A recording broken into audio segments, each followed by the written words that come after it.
mashiinkan casriga oo ay maanta qurba joogta Puntland Denmark soo gaarsiiyeen isbitaalka guud ee magaalada Garowe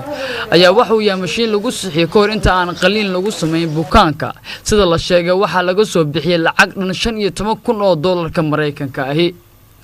Cabdisalaam Maxamed Xasan oo ahaa mas'uulkii loo soo xirsaaray qalabkan inuu gaarsiiyo isbitaalka guud ee magaalada Garowe oo warbaahinta kula hadlay isbitaalka dhexdiisa ayaa sheegay mashiinkani inuu yahay mid casri oo hadda adduunka laga isticmaalo wuxuuna hadalkiisa ku daray Cabdisalaam inay sidaan oo kale qalab caafimaad u keeni doonaan isbitaalada ku yaala deegaanada Puntland كان مدة وقرب كل بشينا ده أصلا ما استعملنا جري ما نقولين وأنا ماشيين كوجو رأي قرب كانوا يعني إسبيتال كجروي أما إسبيتال هذا بابل جاردن أما دت إسبيتال اللي يهدوينه وماشيين كوا ماشيين كل شقين تونا وحيالها حتى أدون كل هذا شقيه أو سوحنتا قيبها كل دون أو سوحنتا الله طلع لنا وليه هاي داوي كل سيء وحيالها قف كل هذا هرتاج إنه سلمشين كشقين ناسين ووتا ماشين كمركب وحان وليه هاي يعني تريننج سوان سيرين هذه لا يا شغالة كشقينا يا وحي بروبلم من دواتكوي ماذا ديار بانونا هنا كلا شقينا وحن رجينا إنه نقدر ماشين كان ماشين كفاية ديستان يعني بنتلاندن قارهانجو يعني قبل يعني نقال ودن وحن رجينا إنه قبل هذا كلا استعلا هذا كلا أي كانوا أنا كوني دونا ماشين لم يدا سيوسعنا إن رفق مرك القلايو أو أوسعنا إن قاب كله قلت لك الله سبحانه إن الله سبحانه إن شاء الله تعالى صدق الإسبيتال ما ودمنا كلنا أي كانوا يجفي عم باكلنا أو كانوا وحن نسكدينا إن معلوم كتب بساقيبها عافماتك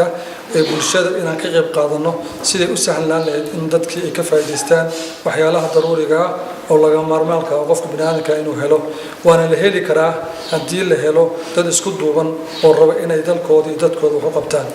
مشين كان وحنقول يعني ساعدي إن كانوا حاجة دقالية حاجة والله جالية بنتلان دنمارك جارهان مجالات أوس وحنقول ما دعينا إلهي أو خبرنا أجر حسنات ونكسيه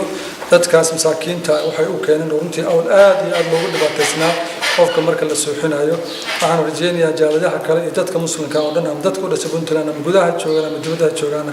إن مشروعات سوق الهجرة بغتان وحنا نشيء إن عندنا سوق تجنو وفكرة يعني عقل يعني نقال سوق السنة ما نور بتاعنا قاضي كرنا سام كوجارنا دون كده نساسا هرمر لكوجاري واحد لقى السوق ضد أجنبية أما ضد هيدا أما ضد كلام عملنا يا وكله قوني dhinaca kale agaasimaha guud ee isbitaalka Garowe Dr. Maxamed Jaamac Xirsi ayaa tilmaamay mashiinkan inuu ka saacidi doono hawlo badan oo baahan in loo qabto sida suuxinta bukaanka qaliinka lagu sameynayo waxaana ugu dambeyntii jaaliyada Puntland dalkaas ugu bogaadiyay qaabka wanaagsan oo qalabkan u soo gaarsiiyeen isbitaalka Garowe wasiirka wasaaradda caafimaadka dawladda Puntland ee Soomaaliyeed oo goobta kelmada hadal ka jeediyay ayaa sheegay in qurba joogta reer Puntland ee Yurub aysan si fiican uga jawaabin baahida caafimaad ee ka jirta Puntland balse loo baahan yahay kor loo qaado sidii looga shaqeyn lahaa caafimaadka Puntland iyo qalabaynta isbitaalada waaweyn ee ku yaala magaalooyinka Dr. Cali waxa uu sidoo kale sheegay in deeq caafimaad oo sidaan oo kale ay ka sugayaan jaaliyada Puntland dalka Sweden ayna rajayn doonaan inay soo gaarsiiyaan isbitaalada waaweyn ee Puntland waxaan soo jeedinayaa dhammaan jaaliyadaha reer Puntland meel joogaan inta naga dhageysanaysa ama naga arkaysa warbaahinta maanta in ayaguna u istaagaan si dalka hooyo wax loogu qaban lahaa caafimaadka la isugu tagi lahaa ma kaliya mas'uuliyadda dawladda ay leedahay way dadaashay dawladdu inta tabarteeda waad ujeedaan hawlaha socda adeegyada caafimaad ee lacag la'aanta ay ku wajahaan waddankeena dadkeena gaar ahaan kuwa tabarta daran laakiin waxaa loo baahan yahay caafimaadka meel kasta adduunka la joogo maaha wax hal hay'ad ay ka bixi karto waa wax la isugu tago weeyaan waxaan rabnaa in jaaliyadu ay ka qayb galaan meelaha ay joogaan sidaas oo kale ay isu geeyaan wixii ay awoodi karaan annaguna aan baahiyaha u sheegna hadba kuwa noogu daran hadday noqon lahayd qalab ay soo dirayaan oo qalab munaasib ah oo ku habboon baahideena iyo hadday noqon lahayd inay dhaqaale ay soo ururiyaan oo marka annagu sida hadda aanu samayno kale aanu soo iibino iyo haddii xataa iyagu ay soo iibin lahaayeen intaba hawl fudeyn iyo waxaanu diyaar u nahay inaan kala qayb galno waxaan u baahannahay si Dr. Cabdisalaam iyo raggii hore sheegaanba inaanu samayno isku tashi inaan dib u dhisno kaabayaasha caafimaadka waddankeena inaysan suurtagal inaynu isku dayno in wixii aan qabsan karna aan qabsano mashiinkan waxaan hadda ka hor weydiinay intaas oo hay'adood oo waddanka shaqeeya